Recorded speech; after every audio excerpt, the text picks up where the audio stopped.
you ready? I said, are you ready for Let's Talk Whoa Hockey?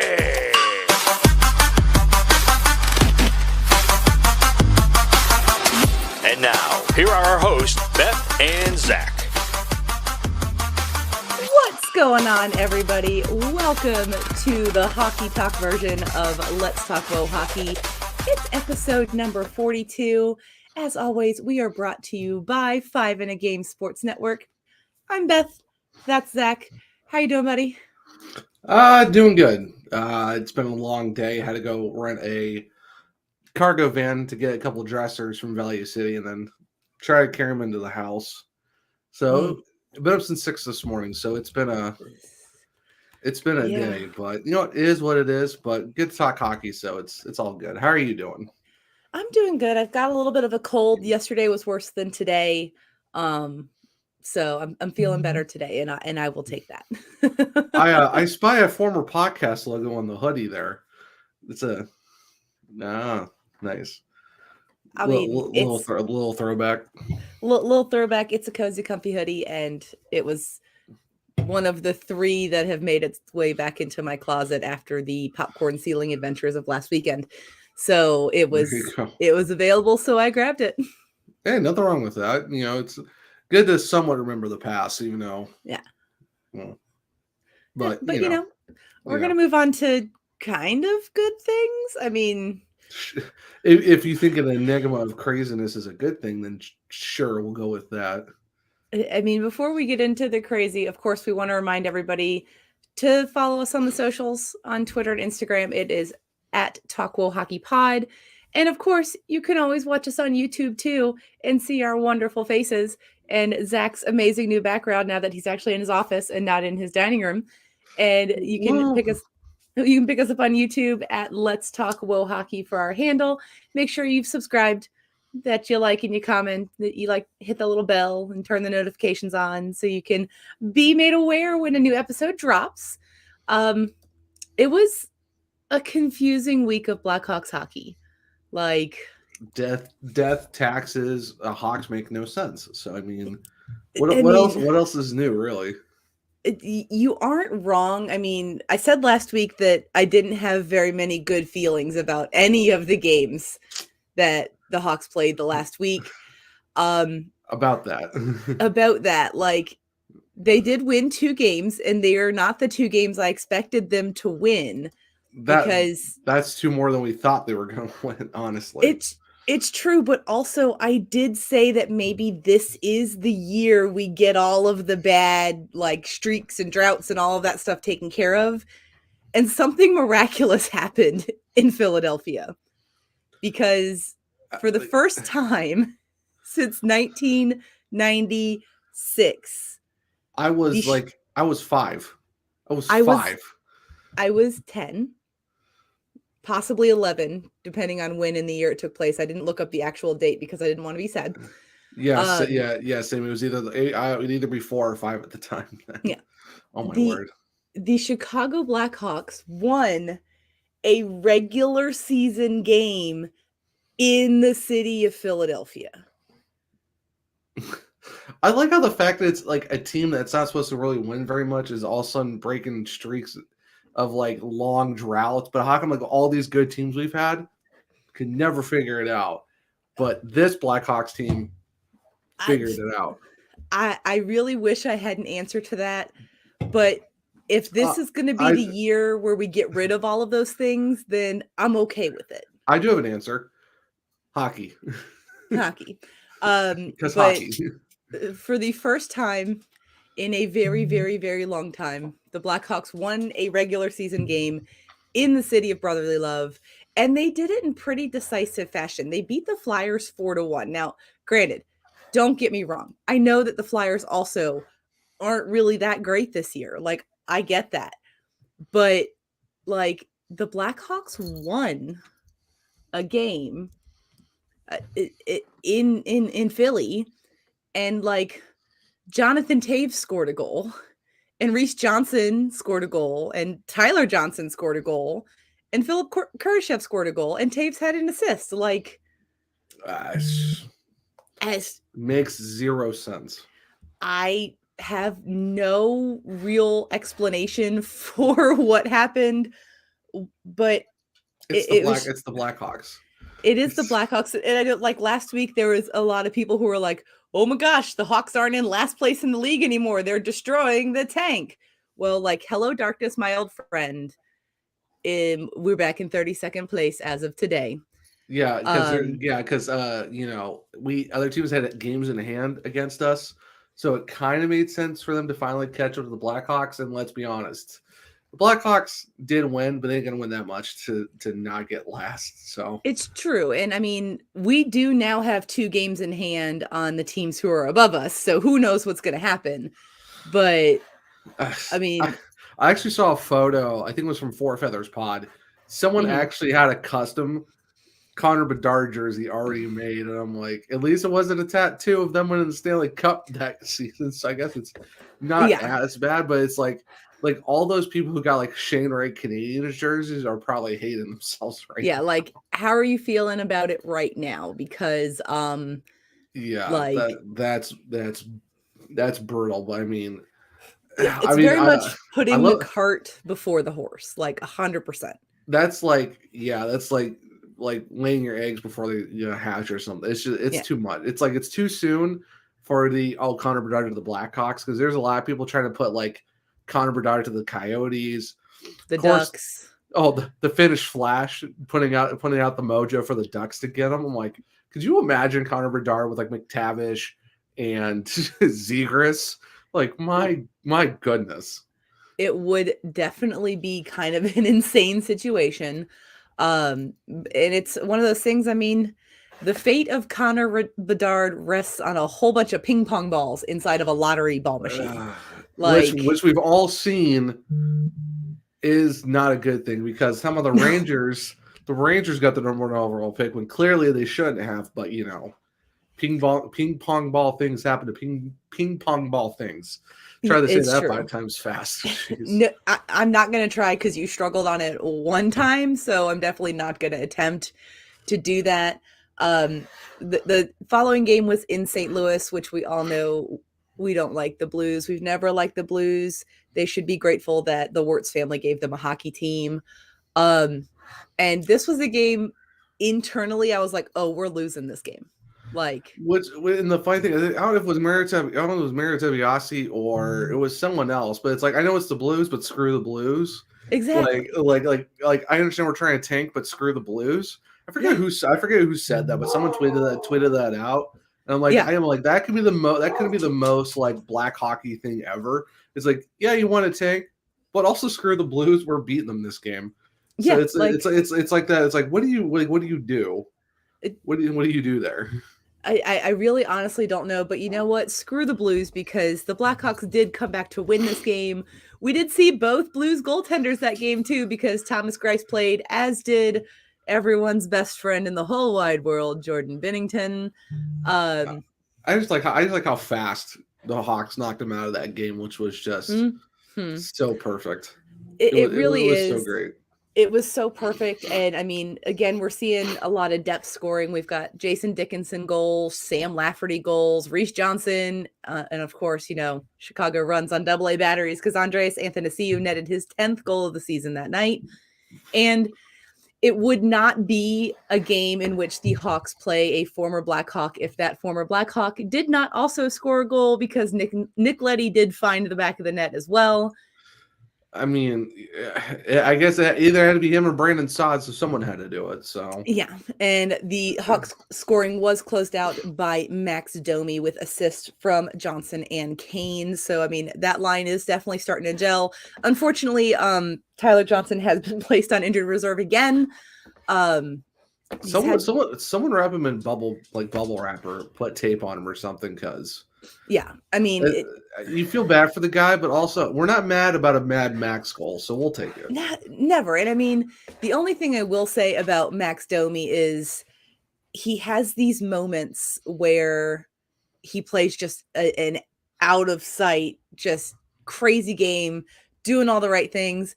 And then he has other moments where he takes like I think it was 13 penalty minutes in one game or something along those lines. Yeah, like Max Domi is he's so consistently inconsistent with his game. I think that's the reason why. Like I know he was like a high draft pick. What was it, like wasn't he like top 3 in his draft class or something? He was like a high draft pick, or I know he was somewhere in the first round. But it's just like that's why it's so hard for, like, I think he's had so much trouble sticking to one city. That's just the fact that everyone expects him to be a goal scorer, because you saw he was the 12th overall pick in the 2013 draft by Phoenix, who are now the Arizona Coyotes. Right. So I thought, okay, maybe top 3 was a little too much, but I know it was like a high first. But even then, it's like everyone saw him as a goal scorer, but whatever reason, it's like his goal scoring isn't consistent. He doesn't really know what his game is, because I think too many coaches and too many organizations try to fit him in this role they want him in, but that's not his role. And now no one knows what his role is. He doesn't know what it is. It's just, it's like I said, if we're talking about enigmas of what is this? What do you do? This is like Max Domi in a nutshell, because you don't know what you're getting in Max Domi from game to game. And that's kind of like, It's true. I mean, looking at just his career stats, his rookie season with Arizona, he had 18 goals and 34 assists. He did not play a full season the following season in 16-17. He had 9 goals and 29 assists in 59 games. He played a full season the next season in Arizona, 9 goals, 36 assists. He played a full season the following season in Montreal, 28 goals and 44 assists. So that's like you thought he had to figure it out the first year in Montreal, and then it's just he did not play a full season the next season with Montreal. He only played 71 games, but he still had 17 goals and 27 assists in those 71 games. Granted, it's 11 shy of the previous season game total wise, but I mean, still up there, a respectable point total. And then in Columbus, he just 9 goals both seasons he was with Columbus. Granted, again, not playing a full season. The 2020-2021 campaign, obviously there was a whole lot going on that year. Following season, he was traded to Carolina. In the 19 games in the regular season with the Canes, he had 2 goals and 5 assists. And that was a great trap by the Canes. That was just And then this season so far in 46 games, he's got 14 goals, 19 assists for 33 points.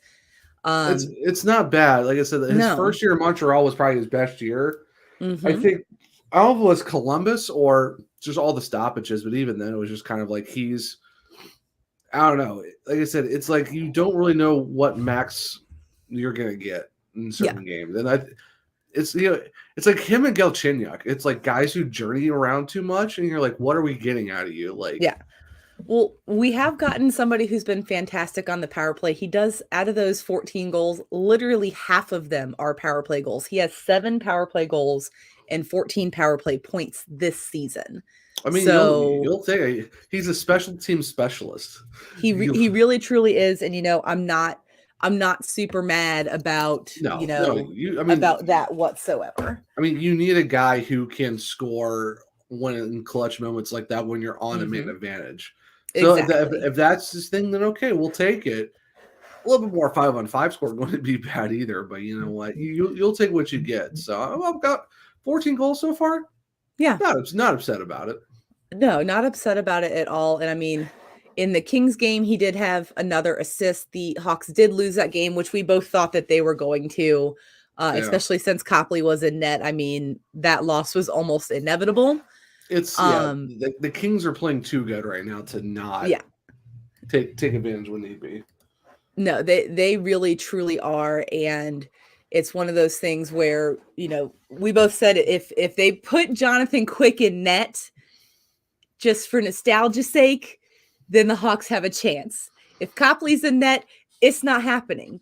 So you're saying there was kind of a chance. There was a small chance in the beginning that if they played Quick, there was a chance. Like if they went the nostalgia route and were like, Jonathan, you get on out there, you play those Blackhawks, you guys got a lot of history.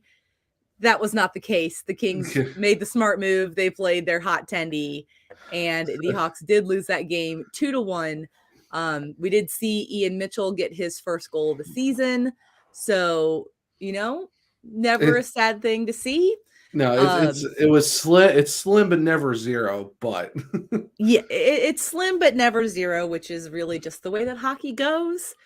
And of course, the Hawks closed out this week of games that we're discussing by visiting the Vancouver Canucks.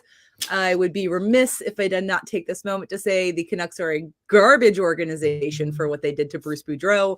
He deserved way better. Your fans deserved way better. And your players deserved way better. That is not how you treat somebody who is so obviously beloved by not only the fans in the arena, but also by the players that he coaches. The fact that every single player went in one by one to shake his hand, and apparently they were all in tears while they were doing it. You messed up, Vancouver, and you messed up big time, and you made everybody mad. I mean, it's Jimmy Rutherford. We're really surprised, though. Like, he has a track record of just, like, making really bad decisions. Like, didn't leave Carolina in good shape. Sure, he made Pittsburgh relevant again, but even then at the same time, it's Pittsburgh. Yeah. And then I mean, in Vancouver, it's like it wasn't even Bruce Boudreau's fault. It's just the GM and all those guys did not set up that team very well. And of course, like what are they supposed to do when Thatcher Demko decides to not show up this year? Like how's that Bruce's fault? It's not Bruce's fault. And not only that, like he's working with what you've given him to work with. Yeah, and then the fact that they strung him along too was just it's such a classless move by them. And I like how the fact that like 5 minutes into Rick Tocchet's first game, immediately we get a jersey toss onto the ice. Of course, it was it's their current homes, which were I think the most ugliest home jerseys in the league. Mm-hmm. So you probably did yourself a favor by getting rid of that, and so you can get yourself like the flying skate ones. But no, it's such a joke. The fact that like in the same post they fired him and then hired Rick Tocchet in the same like vicinity of time. Like you couldn't even give him like his own thing, and then you had to do it later after you got more crap about it. It's like, come on, man, what are you doing? Well, it's so ridiculous. A couple things, like I wish that I one day live a life of such luxury that I can just like throw $300 over the glass at a hockey game. Yeah, if you get the authentics, if it's like 100 and something. Yeah. Even then, like you're throwing like triple digit numbers of a jersey article onto the ice, like because you would be a moron to go to customer service to claim that jersey, because that's like an immediate barring from the arena, because you basically are admitting to throwing something onto the ice during the game, which is against the fan rules of hockey. Well, even then, like you got to hope that no camera caught you. No ushers caught you, or security caught you in the process, or a police officer, because I mean, it's not just ushers. Like, at least here, like they have security officers and they have like local police officers. Yeah, it's like that's the thing. It's like before, maybe you might get away with it if you time it perfectly where no one sees you do it. But it's like nowadays, like you'll easily get caught if you do that. So I mean, like. I cannot imagine how many Maple Leafs fans have gotten banned from that arena for how many jerseys they've tossed over the last like how many seasons. Well, and not only that, I mean, this a couple weeks ago at an Iceman game, a dude got kicked out because I don't even know what happened. We were like winning like with a large margin. And this dude just starts chucking like the chuck-a-pucks, like the foam pucks. Just starts chucking them over the glass during the third period. Like thankfully play had stopped, but he just started chucking them over. And not only that, like we were sitting behind the netting. He was sitting in the section like to the right of me if I'm facing the rink. Yeah. And he chucked them over the netting and onto the glass. And why? Like, I don't understand why, number one. Number two, he did like the security people saw who did it. So they like went and got the police and had him escorted out. But you've just thrown something on the ice that is registered to your name, because the chuck-a-pucks have like a little barcode on them so that when you buy them, they scan the barcode, they put your name next to it. And that way, if you win something, they can contact you and let you know that you've won. So, well, like, why would you throw it on the ice? Like, not during the chuck-a-puck? Like, that makes no sense. and it's like, well, and they changed. I wish they would change it back. During COVID, they changed the chuck-a-puck to happen after the game. That way, there weren't extra people on the ice. It didn't violate the league's COVID bubble rules, etc. No big deal. To this day, it still remains after the game and not during one of the intermissions. Which is weird, yeah, because I do, like, when I'm in Charlotte, like, they do it, like, during the second period, like, second intermission of every game. It's always after the second period is when they would do it. So that's kind of where they'd still do it after the game. Well, and there was one game, it was either late last season or early this season, where because it's been after the game since COVID, and I got hit in the head with a chuck-a-puck. Granted, it's a foam puck, But whatever. still. But like, why? Yeah. And like, our announcer Joe makes a point during the game, or during, like, right before chuck-a-puck, to tell people to, like, move out of the end zones, move where there's no netting, and stand by for chuck-a-puck. Here's the problem: fans are throwing them while players are on the ice doing the 3 stars or doing a post-game interview with our broadcast guy if they were the number 1 star, whoever they're interviewing that day. Like, they aren't listening to the instructions. No. So after I literally brought him the puck, I was like, here, you need to move this back to during the game, because number 1, people are throwing them before they're being told to. Number 2, they're also doing it while players are out on the ice, which means that they could potentially injure someone. Like, all it takes is a chuck-a-puck landing at the exact right moment and a dude going down. Yeah. Like, I know it's a foam puck, but if that gets under a foot, like, no bueno. He was like, well, we'll look into it. It hasn't happened. But that means shut up. We ain't doing it. Yeah. Which is fine, because now fans are getting kicked out of the arena for throwing them prior to the appropriate time, because they're doing it during the game. So maybe this will change, but, I highly doubt it. It is what it is. I think it's dumb to do it after the game. Like, just move it back to the second intermission. Yeah. Like, work smarter, not harder. Every other team does it during the second intermission of a game, with the exception of the COVID sections of hockey. Yeah. Like, just move it back to the second intermission. It's ridiculous. Anyways, now that we've gotten off of that diatribe, I was truly hopeful that the hockey gods would give the Vancouver Canucks some instant karma for the way they treated Bruce Boudreau. And because the Hawks game was the first game that Rick Tocchet was the head coach of the Vancouver Canucks. And I was like, come on, hockey gods. Come on. Like, give us something. Give us something. Like, give Vancouver the justice that Bruce deserves. The hockey gods did not answer. I thought, I was so hopeful because Patrick Kane scored the first goal. And I was like, oh, it was all downhill after that. It's like, no.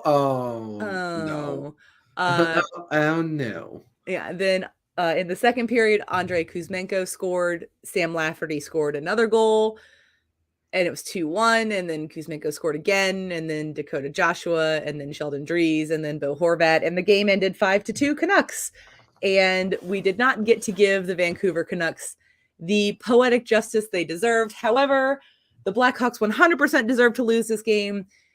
They had 14 shots on goal to the Canucks 48 shots on goal. That's so embarrassing. You get 14 shots in one, like, that's a period. That's almost a period. That's almost a period. And they got 14. Like, that's just beyond. I'm sorry. That's just so beyond. Like, if you're the goalie and you give up 2 goals on 14 shots, your save percentage is absolute trash. Because how could you, 1, let that happen? And then 2, for the Blackhawks, it's just embarrassing to get 14 shots in a game. Like, that's like minor league hockey when the team isn't on their A game bad. Like, by the way, sir, I'm going to need you to put a little respect on that, though, because the Canucks had Colin Delia in net. I'll slightly backtrack, but it's also I'm gonna need you to wheel that back just a smidge because you got to put some respect for Deals. I know. I mean, we all loved him here. Yeah, okay. I will backtrack a little bit, but it's also still kind of like Oof does 2-1-14. But Kane's goal on Delia was freaking. Oh, I mean, it was phenomenal. Gorgeous. I mean, it was phenomenal. I mean, like I said, I still feel it's Delia, so it's like, okay, you won, but also like, dude, seriously, 2 goals on 14 shots. But what can you do? And here's the crazy imbalance. Peter Mrazek was in net for the Hawks. His game-ending save percentage was .915. Colin Delia's save percentage was .857. Hockey. That's all I can say. That's all I can say is hockey, because you can't tell me that somehow he wins 5-2, but has a worse save percentage than the guy who gave up 5 goals. All of the fact that the Canucks shot so much at him that he could make that save percentage. No, and this is the game where we talk about Max Domi and him being that hot and cold player. This is the game where Max Domi had 17 penalty minutes. He had almost an entire period's worth of PIMs. I can imagine that Richardson was not too pleased for the fact that he put his team down on a disadvantage multiple times. Please, there was a fight somewhere in that 17 minutes. I'm trying to pull up the box score right now for that. Because I mean, at 17, you kind of think it would have to be, because one of those has to be a 5 somewhere in the middle of that. And let's hope it was 5 for fighting and not 5 for something else. But still, 17 in one game. Yep. All right. So Mr. Max Domi got penalties for. He got an instigator penalty in the second period and 5 for fighting versus Dakota Joshua. Oh, there you go. There's your 7. The other 10 came from the game misconduct he received. So, Mr. Max Domi, congratulations on your 5 in a game. Wait, so for that one fight, he got an instigator, a major, and then a game misconduct. What was the game misconduct for? Yelling at the ref? I don't know. It just says misconduct. How? And Dakota Joshua did not receive a misconduct. I was so Max must have said something, because so in the span of one fight, he got all of his 17 penalty minutes in a fight. It wasn't like over the course of a game. Correct. It was exactly what you know. What I realized too, Max Domi had more penalty minutes than the Hawks had shots on goal. That he did. You are correct, my friend. That just makes it even worse. That just makes it even worse for the fact that he had more PIMs than shots. It is definitely in one game. It is definitely something. Like, that's what we will call it. We will call it something. We don't have many games upcoming this week, mostly because thank goodness it is the All-Star break time coming up here. So tonight, I don't want to talk about the All-Star game. All-Star game is a joke. Tonight, the Blackhawks are in Calgary, and they are facing the Calgary Flames. That is a 9 p.m. Central start. So stay up late, having lots of coffee for tomorrow. And you're also going to need some for Sunday morning, too, because the Blackhawks are taking on the Edmonton Oilers on Saturday in Edmonton. And my friends, it is a 10 p.m. Eastern start. It's going to be a loss. Don't even waste your time. Then thankfully, we have the rest of the week off, because the All-Star game is coming on the 4th of February in beautiful Sunrise, Florida. There is something awesome that I do want to talk about in regards to the All-Star game. It does not involve the player selection, which was absolute NHL garbage nonsense. Oh, it does. However, we're going to talk about that. It's just not right this second, but we're going to talk about it because I have some thoughts. Okay, that is absolutely fine. We will get there. The All-Star game will feature Team USA's Alex Carpenter and Hillary Knight. Team Canada's Emily Clark, Rebecca Johnston, and Sarah Nurse. And Mr. Roberto Luongo will be suiting up as the celebrity goaltender in the breakaway shootout challenge. I cannot wait for Roberto Luongo. I hope Luongo just absolutely just stones everyone and wins that. I hope he wins the breakaway competition. Could you imagine? I hope I hope he just so many... literally a hockey Hall of Famer. He was a first ballot Hall of Famer. That man is in the hall. He is very retired. I hope he is just a brick wall. Could you imagine if he just goes out there, hasn't played in how many seasons, and just wins that whole competition? You're just like, sounds about right. I mean, he still has an all-time banger tweet of the fact that he never beat the Leafs in Toronto, but David Ayres did. It's the ultimate dunk on the Leafs. Bobby Lou, I absolutely I love him. I wish that he had spent some time in a Blackhawks sweater. Oh, could you imagine? But I wonder how many Luongo jerseys we would have in the background. At least one. I know that you want to talk about the All-Star game, so I feel like it's only fitting that we have a spur of the moment what the puck segment, because this is not on the docket for today. So, my friend Zach, I'm going to solo you so that you can... No. I refuse. I will not talk about that if you do it. Fine. This is a conversation thing. For the fact that the NHL wanted us to do a fan vote, they even had like an emoji thing next to the actual hashtag. Like, these will count. Every like retweet, like, quote, tweet, comment, all counts as votes. For the fact that we had multiple players trending for multiple days, because it was only like 3 days or something like that, which is really a small window. I think it was like in total, I think it was actually like 48 hours, because it like started like one morning and then ended at like midnight a day and a half later. Yeah, so like even it was like probably the shortest one, because I know like other leagues are like pretty big windows. This was super short for the Twitter votes, but like even like the All-Star votes were only like a week or two, if that. But it's like the fact that we've had so many guys trend on Twitter with the hashtag and then trending associated with or trending with certain insert player here, that a lot of guys still didn't get in. Like, you cannot tell me that the online vote presence was that much to where guys who were trending on Twitter didn't get in. Like, we're talking Cole Caulfield trended. Yeah. Well, it doesn't really matter now. It doesn't really matter now because he's broken and out for the rest of the season. My point was, he was trending, didn't get in.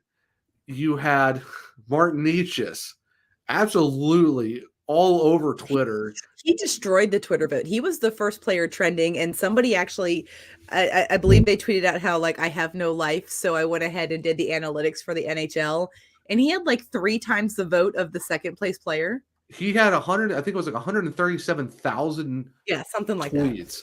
So like he had 137,000 votes. The next best was like 20 something or 30.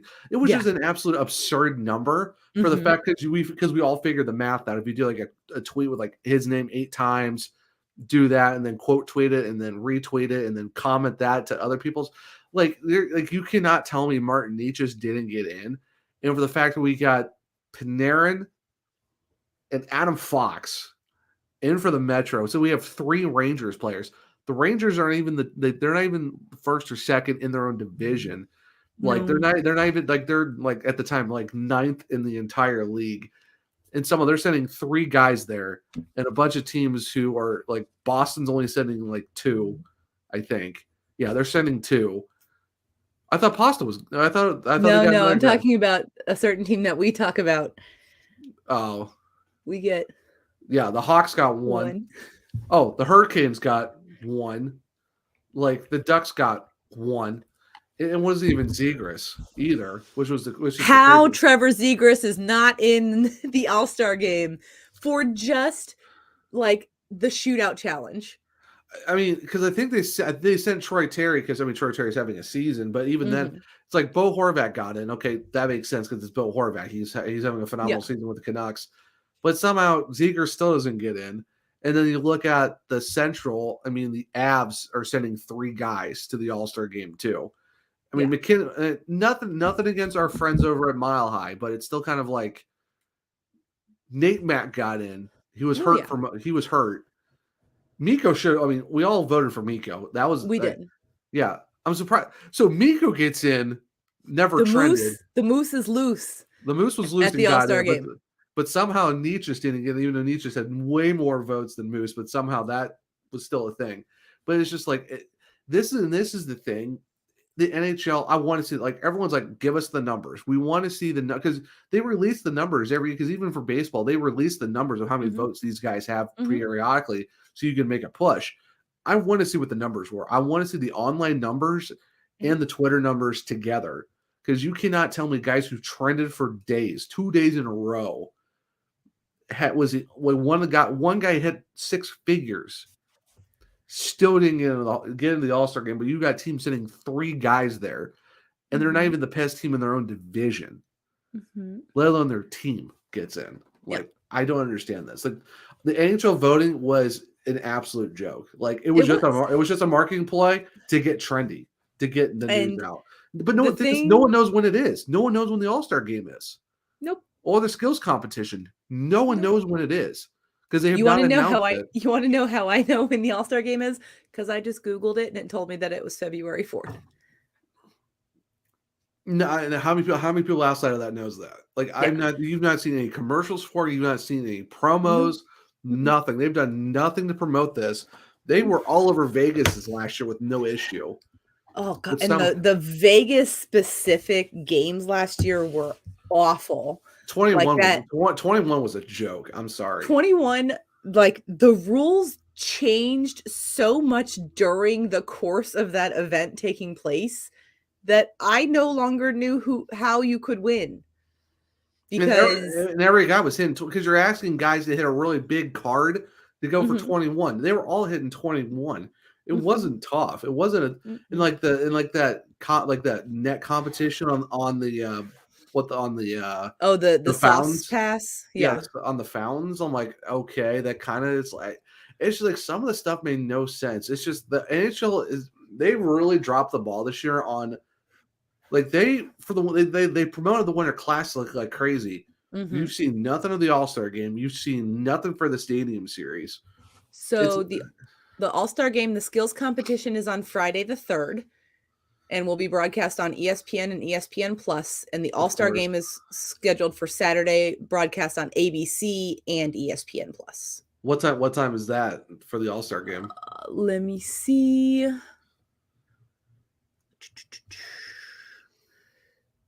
The skills competition is Friday at 7, and the All-Star game is Saturday at 3.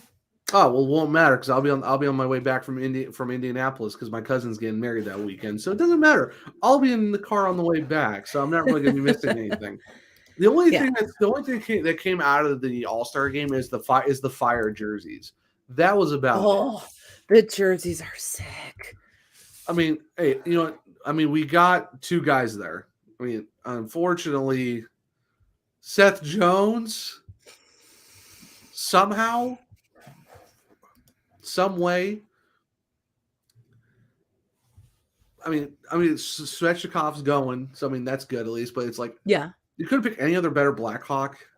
Yeah, couldn't pick any other better Blackhawk. Like, it had to be Seth Jones of all guys. I mean, like, couldn't send Kaner, couldn't send Taze, who's having a season, right? Like, I think Resurgence. You couldn't send Anthony Ciu. I would have loved to see Anthony Ciu, but honestly, like, I would have loved to see Jake McCabe. We tried, Jake. We tried. We really, really tried. We tweeted you out with all of our love, and our friends at the Surgecast and Mile High joined. The network joined. Mario Terabasi really was the one who kind of led this push to get Jake McCabe into the All-Star game. I really wanted to see him there. I mean, he should be, honestly. I nothing against Seth Jones. He seems like a nice guy, but McCabe should have been going. Like Oh, I just don't understand how he gets in. But like I said, my whole thing about what the puck with the All-Star game is it was such a gimmick. It was such an absolute slap in the face to the fans that like, oh yeah, we're bringing the vote back for you guys. But here's the thing. well, and here's does your vote actually count? And that's my thing. Like, does it? It count? doesn't, because this is the NHL, and they like to say, "Here, if you do this thing, we will listen to you." And so we do the thing, and then they're like, "Oh, but we've already made merchandise, and we can't change the things that we made because we thought you guys would all vote differently. So these are the people who won. We're not going to show you the numbers." Yeah, because and I was talking to someone about this. Like, well, you're talking like original six clubs are going to send their guys because they're bigger markets because they have more fans and blah blah blah blah. And I'm like, okay, but to the Twitter presence of a lot of fan bases are very different. Like, you can't like I didn't see any Ranger trend on Twitter. I did not either. Not a single one. But you're telling me that like, oh well, it's the small markets are going to get their guys in. Marty Nietzsche should. I also like too how like the NHL Network's like, if you had to pick a player to make the All-Star game, who would you pick? And it's like, who do you think? And almost every single reply on that tweet, even from non-Canes fans, said Martin Nietzsche. Every single reply, because we all know that man won. And the fact that like, here's the thing I love about the Canes Twitter account. The day it got announced, which the NHL obviously delays everything because they took forever to get that out. Because they're like, oh, first intermission, it'll be out. It took them forever to get that tweet out of the announcement. Like, oh, guess who's going to the All-Star game? The Canes account said, delete your account. Yeah. Like, they quote tweeted the league and said, delete your account. Like, love that so much. It's so much. It's just what was the point of it was just a gimmick to act like that they're like they want fan interactions. They're still salty about the John Scott thing. Like, there's no way they were going to be like, yeah, this should be totally fine. Like, and see, here's the thing. If we had all been like voting for a John Scott-esque player, oh yeah, I could get that. But Marty Nietzsche has had himself a season. And he deserved to be at the NHL All-Star game, but we are running short on time. NHL, as we always say, just be better. Be better about everything. About everything. You know what though? I'm just so ready to get a new commissioner. I'm so done with it. We need a new commissioner. We need a new whole hierarchy staff of the NHL. We need a revamp because this is they're so backwards still. It's unnecessary. It's such a joke. They're holding the league back. This league could be so much better. It could be. And there was yesterday Gary Bettman had a press conference and he announced it like 30 minutes before he did it. And every comment on it was, is he resigning? Is he resigning? Are we getting a new commissioner? Are we getting a new this? And then that wasn't the case. And we were all like, which at this point we should all know that Gary Bettman is probably going to die the commissioner of the NHL.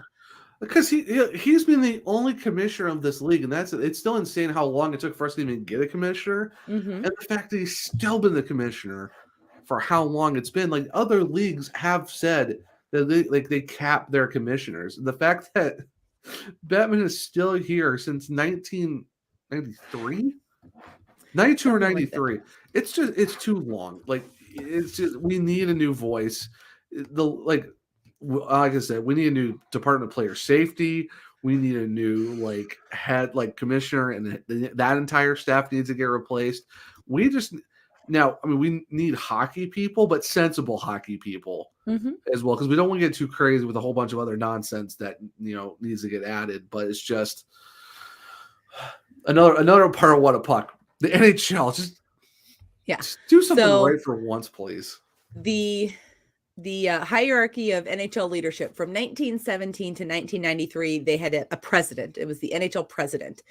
It was Frank Calder from 1917 to 1943, Red Dutton from 43 to 46, Clarence Campbell from 46 to 77, John Ziegler from 77 to 92, Gil Stein was actually announced the new president of the NHL on my birthday in 1992, and he reigned until 1993 when the NHL commissioner was formed.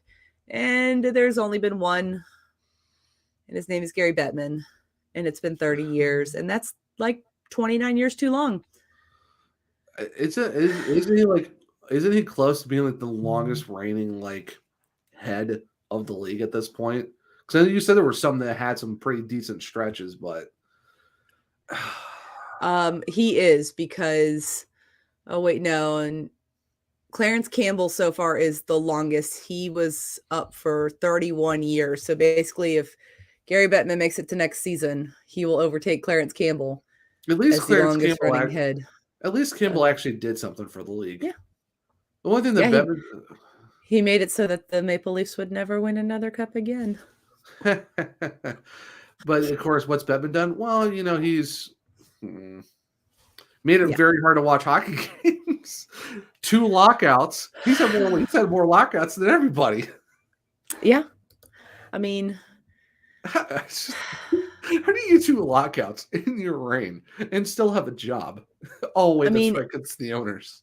Technically 3 lockouts, because the 94-95 lockout, the 04-05, and the 13 lockout. So he's had 2.5 lockouts. No, that would be 3. Well, because half a season. So it'd be 2.5. So the 94-95 lockout was also half a season. All right, we'll just go with 3 then. Well, yeah. So you've had 3 lockouts in your lifetime, and you still somehow have a job after 30-something years. This is just like, go. Can you go away? Can you just leave? Can you just go? Can you just go do something else, please? Just go away. Gary Bettman. Like this league, we could be so much farther in this league if it wasn't just. I can tell you one thing: the minute Gary Bettman's gone, the Arizona Coyotes are going to be moving. They're going to be relocated to somewhere where they actually have an arena and they put butts in seats. Congratulations, Houston! You got yourself a hockey team. Quebec, congratulations! You have a team again. Because Gary Bettman is the only person that won't let Quebec have a team. He's the only reason why Quebec will not have a team, but Arizona will play in a 5,000-seat college arena, waiting for their current arena. It's just oh my gosh, what a gong show, man! It is what awful. A gong show. But I'm going to keep you on time because you have things to do this evening. I do not. So Zachary. Where can the people find you on the internet? You can find me at Twitter at OneTrueZach. That's OneTrueZach. It's spelled out, not like the number 1, as in the O Neaters. If you want to find me on Instagram, is Zach R Martin 22. I just post a lot of random things because you know what? Why not have a little randomness in your life? Beth, where can people find you on the socials? On the Twitter, you can find me at WonderBeffers. It is like the word wonderful, not like the number 1, like that guy over there. Oh, you mean I wonder what happened to the Oneaters? You got it, my friend. If you know, you know. If you know, you know. And you can find me on Instagram at GoodBetterBeffers. You will pretty much see mostly pictures of my pets and hockey things and stories I posted today about how I made this really cool koozie with our Let's Talk Whoa Hockey logo on it. It's very shiny. It's so shiny and I love it so much. But that is all for this Hawkey Talk. Another confusing week of 2 games coming up, but at least we have the All-Star break before we really have to talk about Blackhawks hockey again. Oof does. And we've got the PHF All-Star game this coming up weekend. We've got Mac on the show on Sunday from the wonderful friends at CMU. So it is going to be absolutely awesome. Do not forget to tune in on Sunday when we drop that one. So for myself, Beth, for my dude Zach over there, this has been the 42nd episode of Let's Talk Whoa Hockey. And we will catch you guys on Sunday for some Whoa Show time. Bye. Bye.